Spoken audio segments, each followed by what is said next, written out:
हम कोई भी क्रिश्चियनों का बाइबल को फॉलो नहीं करेंगे. Am I clear? Hi friends, ഈ വീഡിയോസ് നിങ്ങളൊക്കെ ഇപ്പോൾ അടുത്ത് കണ്ടിട്ടുണ്ട്. അത് വളരെ വൈറലായിട്ടുള്ള വീഡിയോസാണ് ഇപ്പോൾ നമ്മുടെ സോഷ്യൽ മീഡിയയിൽ. ജസ്റ്റ് അതൊന്ന് കണ്ടോക്കാം നമുക്ക്. हम कोई भी क्रिश्चियनों का बाइबल को फॉलो नहीं करेंगे. Am I clear? Jesus Christ को पैदा करने वाला मदर मैरी कैसे प्रेग्नेंट थी बताओ. कि जीसस क्राइस्ट का जय Shri Ram. Jesus Christ is not. हाँ क्या है गॉस्पेल ऑफ जॉन. वो सब क्या चीज है? बाइबल क्या चीज है? धार्मिक ग्रंथ है. हाँ क्या है गॉस्पेल ऑफ जॉन. वो सब क्या चीज है? बाइबल क्या चीज है? धार्मिक ग्रंथ है. ये कहाँ ജയ് ശ്രീറാം വിളിക്കാനാണ് ആ പുള്ളി പറയുന്നത്. ഒന്ന് സ്വട്ടത്തലയാ. ഇത് ഇന്ത്യയാണ്.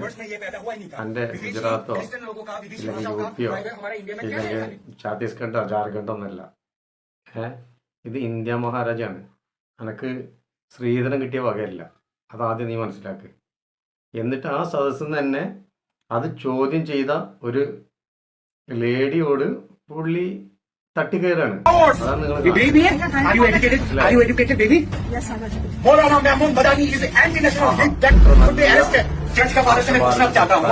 जीसस क्राइस्ट का ग्रंथ का नाम बताओ.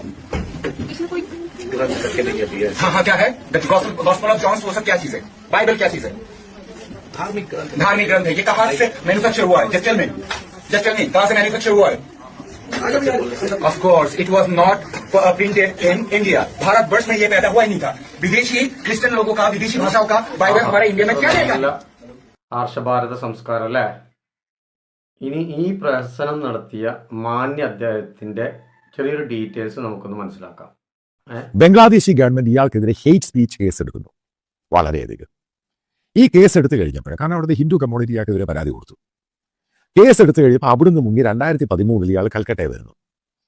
കൽക്കട്ടയിൽ വന്നിട്ട് ഇയാൾ എയ്ത്തിസ്റ്റ് ആകും, അതായത് നിരീശ്വരവാദിയാകുന്നു. പിന്നീട് മുഴുവനും മുസ്ലിങ്ങൾക്കെതിരെയാണ് ഇയാളുടെ പരിപാടി.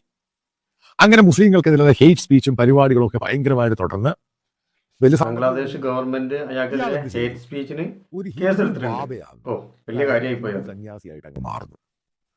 അങ്ങനെ ഇയാളുടെ പേര് വന്നു ആര്യ നിഷാദ്, അതായത് ബാബ ആര്യ നിഷാദ്. അത് ഹിന്ദു ഒരു സന്യാസി പോലെ ആവുന്നു.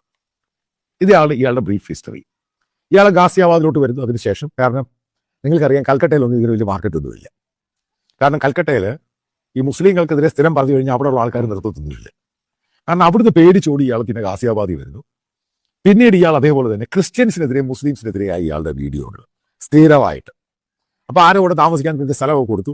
അവിടെ ആൾക്കാർ വന്ന് ഈ പറയുന്ന വേദങ്ങളൊക്കെ ഇയാൾ എവിടുന്നൊക്കെ പഠിക്കുന്നു. കൽക്കട്ടയിൽ വെച്ച് കുറച്ച് പഠിച്ചത് കഴിഞ്ഞ് ഡൽഹി വന്ന് ഇവിടെ വന്ന് കുറച്ച് പഠിച്ചു. അത് പിന്നെ എളുപ്പം പറ്റൂല. ഹിന്ദു സന്യാസിയായിട്ട് മാറാൻ ആ ഒരു വേഷവിധാനം കിട്ടാൻ മതിയല്ലോ. കുറെ പൊട്ടന്മാരെ ഇയാൾ അവിടെ ഹോസ്പിറ്റലിൽ സൈക്കാട്രിക് അഡ്മിറ്റ് ആയിരുന്നു.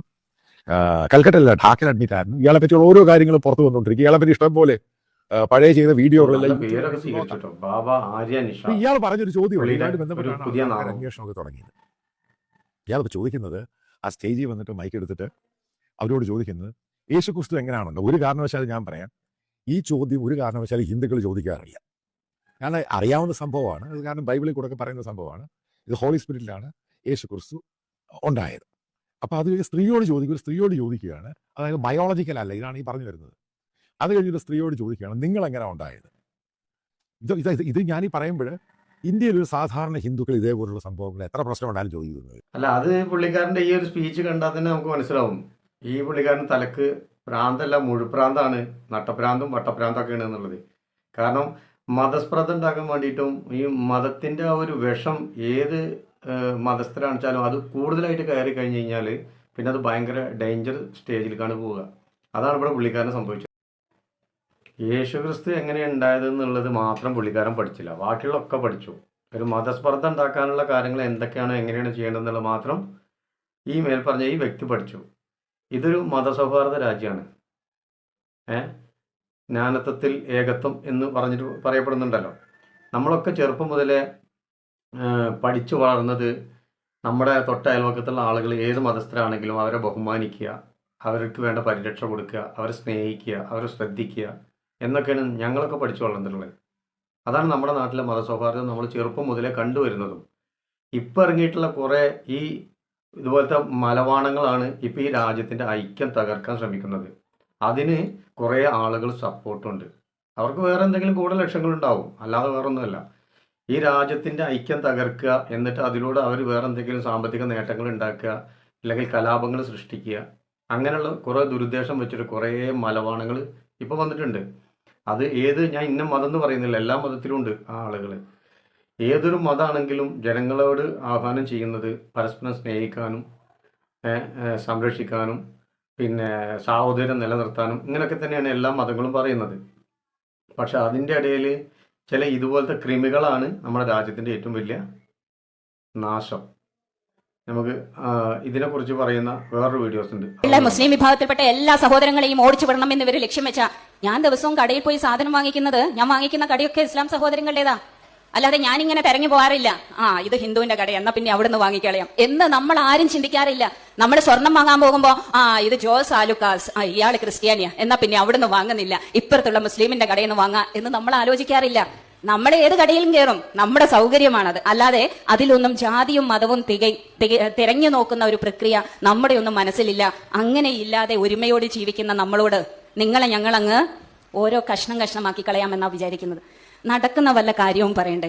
ഇവർക്ക് നരേന്ദ്രമോദിക്കും അമിത്ഷായ്ക്കും ഒറ്റ ലക്ഷ്യമേ ഉള്ളൂ, അധികാരമാണ് അവരുടെ ലക്ഷ്യം. ഈ അധികാരം നിലനിർത്താൻ എല്ലാ ഫാസിസ്റ്റ് ഭരണകൂടങ്ങളും എല്ലാ കാലവും ചെയ്തുകൊണ്ടിരുന്നത് ഇതാ, ഭിന്നിപ്പിക്കുക, പല പേരിൽ. ഇനി ഇതൊന്ന് കണ്ടോക്കും നിങ്ങൾ. ഇത് അങ്ങ് ഉത്തർപ്രദേശിലോ ജാർഖണ്ഡിലോ യു പിയിലോ മഹാരാഷ്ട്രയിലോ മാത്രമല്ല ഈ പ്രശ്നങ്ങൾ. ഇതിപ്പോൾ നമ്മുടെ കേരളത്തിലോട്ടും ചെറുതായിട്ടൊക്കെ ഒന്ന് ഇതിൻ്റെ ആ ഒരു ലിങ്ക് വ്യാപിക്കൽ തുടങ്ങിയിരിക്കണം. അപ്പോൾ ഞാൻ ഈ ഒരു വീഡിയോസും കൂടെ ഇവിടെ നിങ്ങൾക്ക് കാണാൻ വേണ്ടി വെക്കാം. ഇതും ജസ്റ്റ് ഒന്ന് നിങ്ങളൊന്ന് കണ്ടോക്കൂ.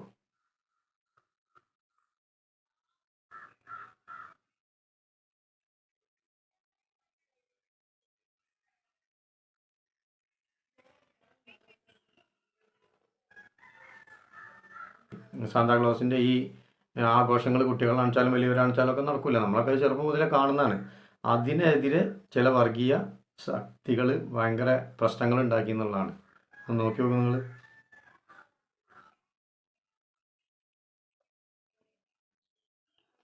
കുട്ടി കരോൾ സംഘത്തിനെതിരെ BJP പ്രവർത്തകന്റെ ആക്രമണം. ഇവരൊക്കെ എന്താണ് ഉദ്ദേശിക്കുന്നതെന്നാണ് മനസ്സിലാവാത്തത്. ഈ നാടിൻ്റെ ഐക്യം തകർക്കുക എന്നുള്ള ഒരൊറ്റ ഉദ്ദേശത്തിലാണ് വന്നിട്ടുള്ളത്. പൊന്നുഭായി, ഇത് കേരളമാണ്. നിങ്ങൾ തിന്നുന്ന ചാണകമല്ല ഇവിടെ എല്ലാവരും തിന്നുന്നത്, അത് നിങ്ങൾ മനസ്സിലാക്കണം. ഇവിടെ അരിഭക്ഷണം കഴിക്കുന്ന ആളുകളാണ്. ശക്തമായിട്ടുള്ള റിയാക്ഷൻ നിങ്ങൾക്ക് ഇതിനെതിരെ ഉണ്ടാവും, പ്രതികരണം ഉണ്ടാവും. അത് നിങ്ങൾ ആദ്യം മനസ്സിലാക്കുക. ഈ വർഗീയ വിഷം തലക്കടിച്ചിട്ട് നിങ്ങൾ ഈ രാജ്യത്തിൻ്റെ ഐക്യം അല്ലെങ്കിൽ അഖണ്ഡതയും തകർക്കാൻ നിങ്ങൾ ശ്രമിക്കരുത്. അതാണ് നിങ്ങളോട് പറയാനുള്ളത്. അതൊക്കെ കാണുമ്പോൾ നമുക്ക് ഭയങ്കര വിഷമം തോന്നണം മനസ്സിൽ. കാരണം എത്ര മതസൗഹാർദ്ദത്തിൽ പോകുന്ന ഈ ഒരു രാജ്യത്തിൻ്റെ ഐക്യവും അഖണ്ഡതയും തകർക്കാൻ വേണ്ടി നിങ്ങളെപ്പോലത്തെ കുറച്ച് നാശങ്ങൾ, കീടങ്ങൾ ഇറങ്ങി പുറപ്പെട്ട് കഴിഞ്ഞാൽ ഈ വരുന്ന തലമുറ ഇനി എങ്ങനെ ഇവിടെ ജീവിക്കും? അതൊന്ന് നിങ്ങൾ ശ്രദ്ധിക്കണ്ടേ, നിങ്ങൾ നോക്കണ്ടേ, അതൊക്കെ ഒന്ന് ആലോചിക്കണ്ടേ.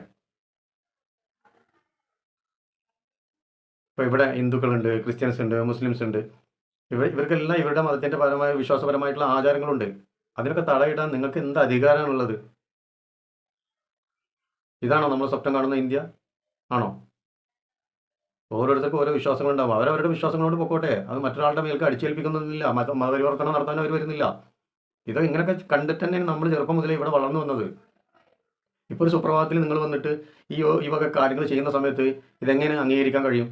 നിങ്ങൾ സ്വപ്നം കാണുന്ന ഇന്ത്യ ഇതാണോ?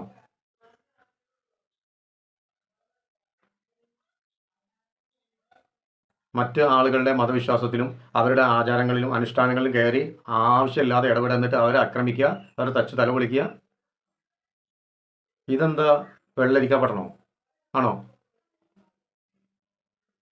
നിങ്ങൾ കണ്ടോക്കൂ. ഞാൻ എൻ്റെ ഇഷ്ടത്തിന് പറയുന്നതല്ല. നമ്മൾ ഈ സോഷ്യൽ മീഡിയ ഉപയോഗിക്കുന്ന ആളുകളല്ല എല്ലാവരും. നേരം എടുത്ത് വൈകുന്നേരം വരെ കാണുന്ന ഓരോ കാര്യങ്ങളാണിത്. ഇതൊക്കെ കാണുമ്പോൾ ഭയങ്കരമായിട്ടുള്ള വിഷമം തോന്നുന്നുണ്ട്. കാരണം നമ്മളും നമ്മുടെ ജീവിതത്തിൽ കാണുകയും പ്രവർത്തിക്കുകയും ഇല്ലെങ്കിൽ ചെയ്യാൻ പാടില്ല എന്നൊക്കെ പറയുന്ന ചില കാര്യങ്ങൾ ചില ആളുകൾ ചെയ്യുന്ന കാണുമ്പോൾ ഭയങ്കര വിഷമം തോന്നുകയാണ്. ഇതൊന്നും നമുക്ക് ഒരിക്കലും ഒരു ഇന്ത്യക്കാരെന്നുള്ള രീതിയിൽ നമുക്ക് അനുവദിക്കാൻ പറ്റൂല.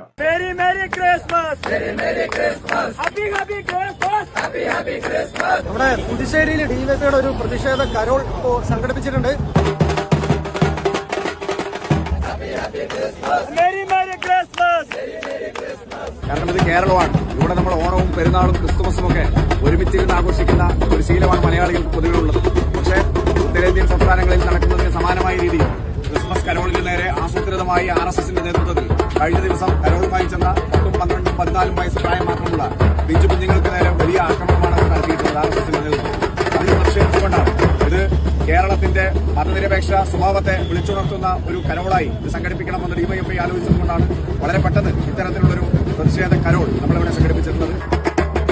ചില സ്വകാര്യ സ്കൂളുകളിൽ ക്രിസ്മസ് ആഘോഷങ്ങൾ നടത്തുന്നതിനെതിരെ RSS അനുകൂല സംഘടനകളിൽ നിന്ന് സമ്മർദ്ദവും ഭീഷണിയും ഉണ്ടാകുന്നതായി റിപ്പോർട്ടുകളുണ്ടായിരുന്നു. ചില സ്കൂളുകൾ ആഘോഷങ്ങൾ ഒഴിവാക്കി വിദ്യാർത്ഥികളിൽ നിന്ന് വാങ്ങിയ പണം തിരികെ നൽകുകയും ചെയ്തിട്ടുണ്ട്. ഇത്തരം സംഭവങ്ങളെക്കുറിച്ച് അടിയന്തര അന്വേഷണം നടത്താൻ സർക്കാർ ഉത്തരവിട്ടിട്ടുണ്ട്. നമ്മുടെ നാട്ടിലെ നിയമപാലകരുടെ വണ്ടി വരുന്ന സമയത്ത് ഈ ക്രിസ്മസിൻ്റെ ആഘോഷം കരോൾ നടത്തുന്ന കുറച്ച് കുട്ടികൾ കാണിച്ച ആ ഒരു സംഭവം, ആ പോലീസുകാരടക്കം അത് നല്ല എൻജോയ് ചെയ്തു എന്നുള്ളതാണ്. നിങ്ങൾ അതും കൂടെ ഒന്ന് കണ്ടോ. ഇതാണ് നമ്മുടെ നാട്, ഇതാണ് നമ്മുടെ കേരളം.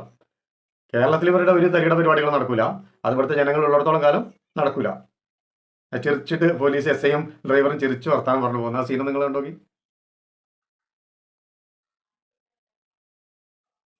അപ്പോൾ ഈ വക കാര്യങ്ങൾക്കെതിരെ ഒന്ന് പ്രതികരിക്കണം തോന്നി. ഞാൻ എൻ്റെ പ്രതിഷേധം എൻ്റെ ചാനലിലൂടെ സോഷ്യൽ മീഡിയയിൽ പ്രതിഷേധിക്കുകയാണ്. ഇത് മതസൗഹാർദ്ദമുള്ള ഒരു രാജ്യമാണ്. ഇതിൻ്റെ മതസൗഹാർദ്ദം തകർക്കാൻ നിങ്ങളാരും ശ്രമിക്കരുത്. നമ്മളെ കൊണ്ട് കഴിയുന്ന പരമാവധി നമ്മൾ അവരൊക്കെ സപ്പോർട്ട് ചെയ്യുക. ഓക്കെ, അപ്പോൾ പുതിയൊരു വീഡിയോസുമായി നമുക്ക് വീണ്ടും കാണാം. Bye bye. ഞാൻ അഷ്കർ മലബാർ.